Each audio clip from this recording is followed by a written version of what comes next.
A'udzubillahi minasyaitonirrajim. Bismillahirrahmanirrahim. Assalamualaikum warahmatullahi wabarakatuh. Alhamdulillahi wahda, wassalatu wassalamu ala rasulillah. Sahabat Ferry Channel, rahimakumullah. Pada hari ini kita akan membahas satu peristiwa besar yang akan terjadi di akhir zaman. Cepat atau lambat ini akan terjadi. Bukan untuk menakuti, tapi agar kita mendengar berita ini, kita faham bahwa umur dunia ini tidak lama lagi. Maka tidak boleh kita terus-terusan lalai dengan kehidupan dunia, karena dunia ini hanyalah kesenangan yang menipu.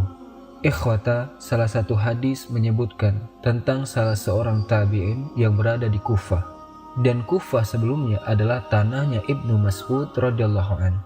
Ibnu Mas'ud telah mendirikan madrasah beliau di Kufah. Sahabat terhebat dari Kufah adalah Ibnu Mas'ud, dan beliau juga meninggal di Kufah. Suatu hari ketika Ibnu Mas'ud berada di Kufah, ada salah seorang tabi'in berkata, suatu hari langit sangatlah mendung dan juga terjadi badai yang sangat gelap.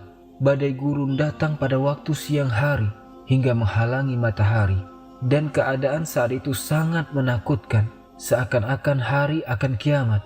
Kemudian seorang pria datang berteriak ke dalam masjid, "Wahai Ibnu Mas'ud, wahai Ibnu Mas'ud, hari kiamat telah tiba." Melihat apa yang sedang terjadi hari itu, dia menjadi ketakutan, kemudian berlari menuju ke arah Ibnu Mas'ud. Kemudian dia berkata, "Lihatlah, kiamat telah datang. Lihat badai dan langit yang gelap itu." Orang-orang semua kaget. Memang hari yang mengerikan saat itu. Kemudian ikhwata, Ibnu Mas'ud berdiri di tengah-tengah masyarakat. Masyarakat pun memandang beliau untuk mendapatkan kenyamanan, kearifan. Karena masyarakat sedang ketakutan, mereka semua berkumpul di masjid.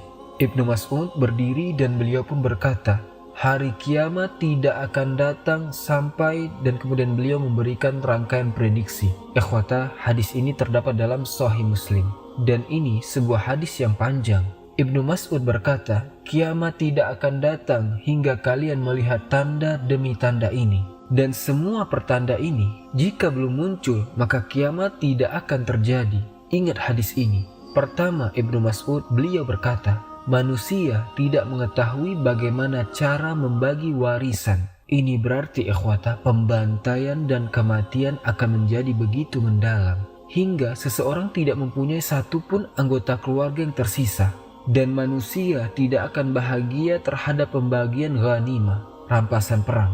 Sekali lagi, tidak ada keluarga tersisa, dan ini disebutkan secara eksplisit. Kemudian Ibnu Mas'ud menunjuk ke arah Syam, Suriah, yang mana beliau saat itu berada di Irak. Beliau menunjuk ke tanah yang dikenal sebagai Syam. Kemudian Ibnu Mas'ud berkata lagi, sebuah musuh akan mengumpulkan pasukan melawan kaum muslimin, dan kaum muslimin juga mengumpulkan pasukan melawan mereka. Seorang pria di kerumunan bertanya kepada Ibnu Mas'ud, "Wahai Ibnu Mas'ud, apakah maksudmu adalah Rum, Romawi?" Beliau menjawab, "Benar." Kemudian ikhwata, kalau kita lihat sekarang, Romawi menunjuk kepada peradaban Eropa, kerajaan-kerajaan Kristiani, dan bukan sebuah masalah menebak kemungkinan konsep dari Romawi ke negara-negara modern yang menjadi ciri kerajaan tersebut. Jika bukan biologis mereka, maka ciri teologi atau nenek moyang secara intelektual mereka. Kita faham, kita sudah melalui ini semua. Maka istilah Rom, Romawi, dapat diaplikasikan secara de facto kepada mayoritas peradaban dari superpower pada masa kita. Jadi, coba fahami bahwa ini begitu menarik. Karena sekali lagi, ini semua prediksi demi prediksi yang kita lebih perhatikan sekarang. Maka Ibnu Mas'ud berkata, benar, aku mengartikan Romawi. Dan ikhwata, pada masa tersebut akan ada sebuah pertarungan yang bengis, sebuah pertarungan yang sengit. Kaum muslimin akan mengirimkan sebuah batalion yang bertarung hingga mati, dan mereka tidak akan kembali. Mereka akan berguguran, mereka akan berperang hingga malam. Tidak ada satu sisi manapun yang akan menjadi pemenang atas yang lainnya. Pada hari kedua, kaum muslimin akan mengirimkan batalion lainnya, dan mereka akan berperang sampai mati. Dan mereka tidak akan kembali sebagai pemenangnya. Pada hari ketiga, hal yang sama juga akan terjadi.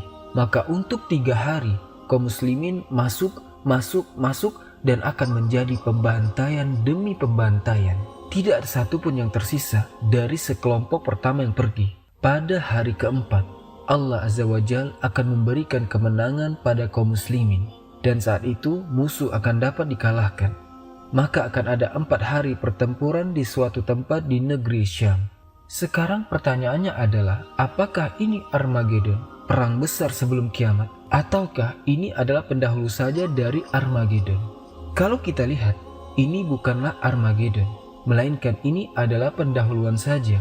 Ini sebuah perang masif yang akan mengambil tempat sebelum Armageddon. Sekarang hadisnya kita lanjutkan. Dan ini berasal dari statement ini akan ada sebuah pertarungan di mana tidak akan pernah terjadi sebelumnya. Ini begitu menakutkan di dalam sejarah manusia. Tidak ada pertarungan yang telah terjadi lebih menakutkan dan juga lebih kejam sampai pertarungan tersebut terjadi pada saat mendekati akhir zaman. Lalu Ibnu Mas'ud berkata, dan ini begitu menggetarkan. Dengarkan ikhwata, ini bukan dari Ibnu Mas'ud, ini berasal dari Nabi SAW. Perang maha dahsyat akan terjadi mendekati akhir zaman, hingga sampai-sampai seekor burung yang akan terbang di atas mereka akan jatuh dan mati. Bayangkan, sebelum ini, berapa banyak manusia yang telah dibunuh oleh senjata dan pedang di tanah ini. Pembunuhan, peperangan di timur hari ini. Apakah peperangan itu berefek kepada seekor burung yang ada di langit? Jawabannya tidak. Perang apa yang akan berefek pada seekor burung di langit? Bukan pedang. Bisa kalian tebak intinya? Apakah perang nuklir? Dengar, sesuatu akan terjadi hingga seekor burung yang berterbangan di langit jatuh dan mati. Dan kemudian hadis ini berlanjut. Dari sekitar 100 keluarga, 99 akan lenyap dan hanya 1 yang selamat. Rating dari pengurangan yang terjadi di peperangan ini 99%. Allahu musta'an. Ada yang tahu perang apa yang terjadi di sejarah manusia hingga 99% kematian? Perang apa ini? 99% kematian dan 1% saja kemenangan. Dan ini terjadi ketika Nabi SAW berkata, diteruskan Ibnu Mas'ud, maka siapa yang dapat bahagia terhadap ghanimah, atau dengan kata lain warisan telah terbagi ketika itu. Mudah-mudahan Allah melindungi kita semua. Ikhwata, jika seseorang memberimu $1 juta, tetapi kalian tidak mempunyai 1 anggota keluarga pun, semua meninggal karena perang itu. Wallahi, orang gila apa yang memilih uang itu daripada keluarga? Keluarga lebih berharga dari semua isi dunia ini. Maka Nabi SAW berkata, bagaimana bisa semua orang senang ketika dia mendapatkan semua ghanimah dan 99% keluarganya lenyap? Tidak ada keluarga, tidak ada anak-anak, tidak ada yang tersisa satupun. Bagaimana setiap orang bisa bahagia? Apakah inti dari ghanimah tersebut jika semuanya telah hilang? Bagaimana warisan akan dibagi ketika tidak ada satupun anggota keluarga yang tersisa? Maka perang ini akan menghancurkan 99% siapapun yang berada di dalamnya. Ketika mereka melakukan ini semua, dan mereka sedang menyelesaikan pertempuran, mengumpulkan ghanimah, memulihkan diri, kemudian mereka akan mendengar suatu malapetaka yang lebih besar daripada perang ini. Hal apa yang menjadi malapetaka lebih besar dari perang ini? Seseorang akan berseru bahwa Dajjal Akbar telah datang. Dajjal telah keluar, di mana di sana kau tinggalkan keluargamu. Maka ikhwata, pada keadaan tersebut, kelelahan, memar, berdarah-darah, tetapi anggota keluarga mereka sedang diserang di tanah yang mereka tinggalkan, negeri Syam. Dimanapun itu, mereka akan berlarian. Mereka akan buru-buru kembali ke tanah tersebut. Dan ternyata mereka akan menemukan bahwa berita itu adalah sebuah kebohongan. Itu tidak benar. Dan dalam satu hadis disebutkan bahwa mereka akan mengirim 10 penunggang kuda terbaik untuk mengecek berita tersebut. 10 penunggang kuda tercepat. Dan kemudian Nabi SAW bersabda, aku tahu nama mereka dan nama pendahulu mereka dan juga warna kuda yang mereka miliki. Dan mereka akan menjadi penunggang kuda terhebat yang pernah ada di muka bumi. Sekarang ikhwata, apakah artinya kita akan kembali ke masa kuda dan pedang? Jika itulah jenis peperangannya, maka kelihatannya kita akan seperti itu. Jika itulah jenis peperangannya, ketika persenjataan nuklir dan apapun itu, di tiap kubu siapapun itu, maka kita akan kembali ke zaman tersebut. Ketika tidak ada listrik dan sejenisnya, kita akan kembali ke masa itu.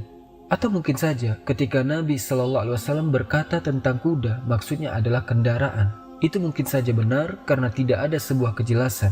Dan Allah Maha mengetahui. Sekarang, apakah hadis ini ada menyebutkan tentang Al-Mahdi? Tidak, itu tidak ada. Tetapi sebuah hadis lainnya menyebutkan bahwa Al-Mahdi akan menjadi seseorang yang berada di sana ketika Dajjal mulai berkeliaran. Maka kelihatannya perang besar ini menjadi telah terhubung dengan sebuah perang di mana Al-Mahdi akan berpartisipasi di dalamnya. Walaupun Al-Mahdi tidak disebutkan di hadis yang satu ini, maka ini sebuah perang antara Rum dan kaum muslimin. Ini adalah perang yang masif.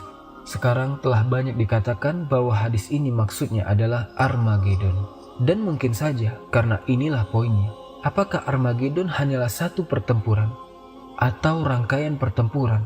Itu kembali lagi, jika itu hanyalah satu pertempuran, maka dengan segala kemungkinan akan ada Dajjal dan Isa bin Maryam. Tetapi jika ini sebuah rangkaian pertempuran besar, ini masuk akal bahwa hadis ini faktanya adalah salah satu dari semua pertempuran besar yang ada ini dari Armageddon. Wallahu alam. Semoga yang singkat ini bermanfaat. Subhanakallahumma bihamdika asyhadu an la ilaha illa anta astaghfiruka wa atubu ilaik. Wassalamualaikum warahmatullahi wabarakatuh.